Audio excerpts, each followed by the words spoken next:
L'Oréal, l'Afrique est son nouvel Eldorado.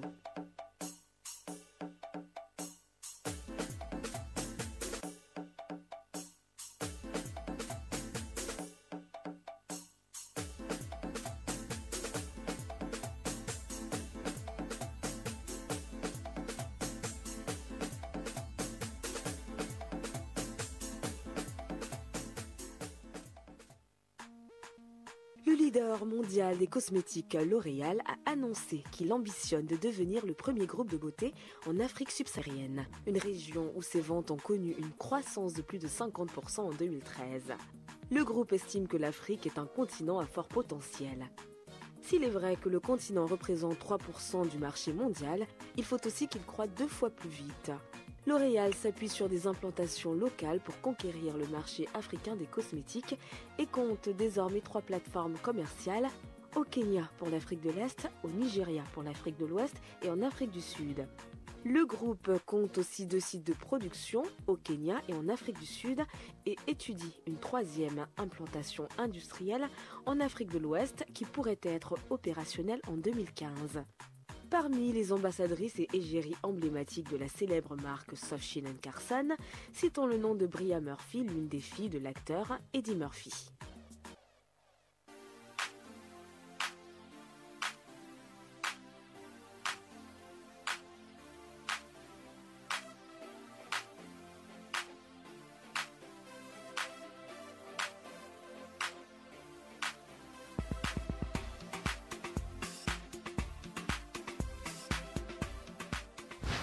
Zouk, Leila Chico fête 20 ans de carrière.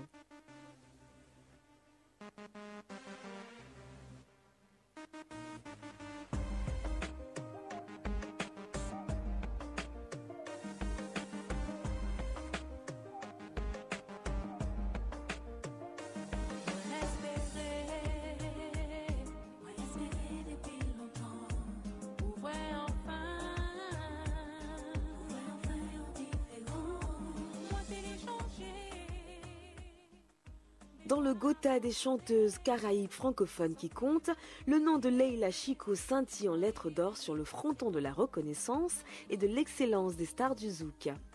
Emblème de la nouvelle génération, la chanteuse guadeloupéenne Leila Chico compte déjà près de 20 ans de carrière. Débarquée à 3 ans de son île natale pour la ville de Sarcelles en région parisienne, c'est à l'âge de 17 ans qu'elle se fera remarquer par Richard Bierman et Tony Delumeau, membres du groupe Fusion à l'occasion du concours Premier Micro organisé par la maison de disques Mouradisc. Par la suite, elle intégrera l'écurie Section Zouk qui lui offre des collaborations avec les ténors du Giron tels que le chanteur Ludo ou le producteur-arrangeur Ronald Rubinel qui signe pour elle le fameux titre Tu m'aimes trop tard. L'on doit aussi porter à son crédit la création du trio Hit Tropical qu'elle constitue avec Jocelyne Labille et Sonia Dersion.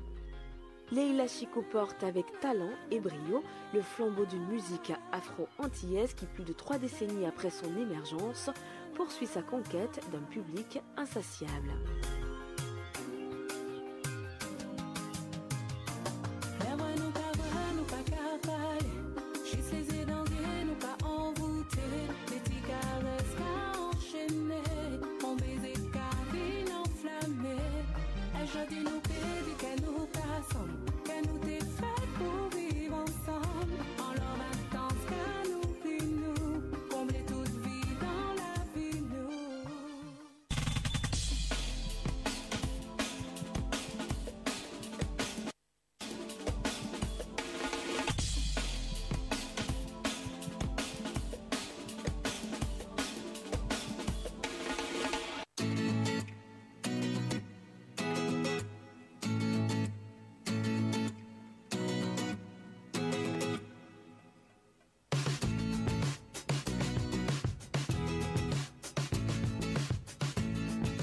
Avant, j'étais copywriter en publicité, mais j'étais plus dans les mots que dans la direction artistique. Et c'est avec Off the Wall que j'ai affûté mon œil. Donc, quand j'ai fait le premier numéro et j'ai vu qu'il était assez réussi, j'ai continué. Il faut dire que c'est la meilleure partie en fait du travail. Donc, je fais un travail de recherche de photographe, de recherche de financement, de recherche de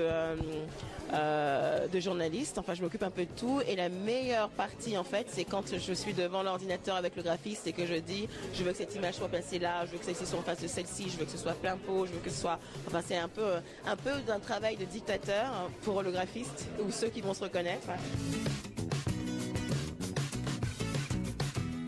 En noir et blanc parce que c'est beau, parce que ça sort aussi de l'ordinaire. Le fait que justement toutes les revues vous avez un foisonnement de couleurs histoire d'attirer le regard. Moi je pense que justement quand il y a trop de couleurs on met du noir et blanc et la touche de couleur se fait avec le logo qui est métallisé pour le coup et dans des couleurs assez vives, donc rouge pour le dernier, femme photographe, et surtout le noir et blanc c'est juste sublime.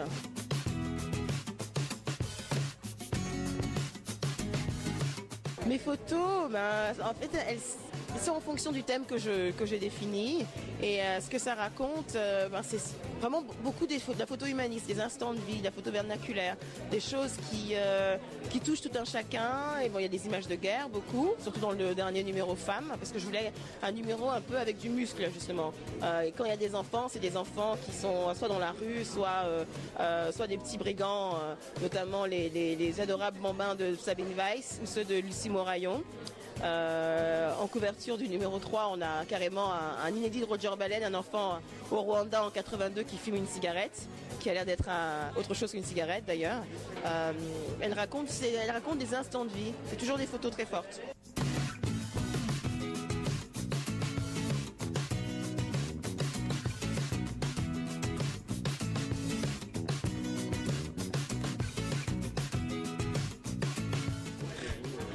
Non, la nudité, non. C'est que effectivement, on a deux couvertures qui sont un peu nues, mais c'est parce que c'était justement assez audacieux de mettre une femme nue. Le dernier numéro, donc femme photographe, c'est un inédit de Nan Golding, et j'ai trouvé la photo très drôle. C'est-à-dire cette attitude là, un peu provocante, un peu. Ça correspond à l'image de la revue dans l'attitude, pas dans la nudité. Alors vous trouvez la revue dans les endroits spécialisés et sur le site. Les endroits spécialisés étant Colette, au FR, Arthazar, la Une aussi.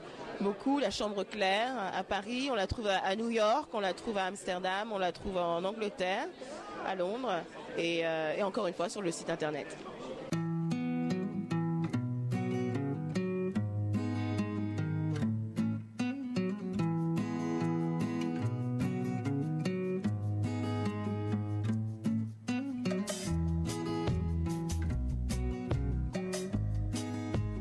Off the Wall, alors c'est quelque chose qui est underground, en dehors des clous, on va dire.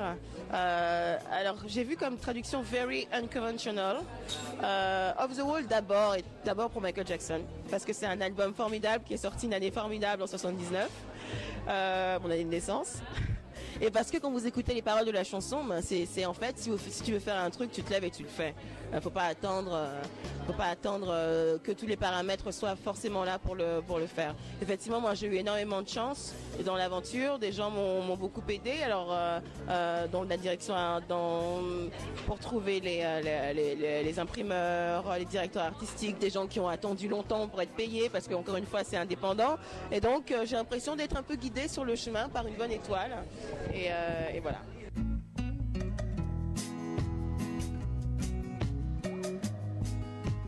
Projet, écoutez, c'est de terminer ma mission, la mission que je me suis donnée. C'est-à-dire que je vais en faire 10, il y aura 10 volumes. Là, aujourd'hui, je suis à mi-chemin avec le 5, à raison de 3 par an. Alors, c'est un vrai challenge parce que c'est complètement indépendant pour le moment. C'est quasiment autofinancé.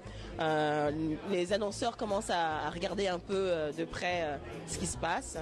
Et les projets, donc, c'est de mener à bien la série et d'arriver au 10e.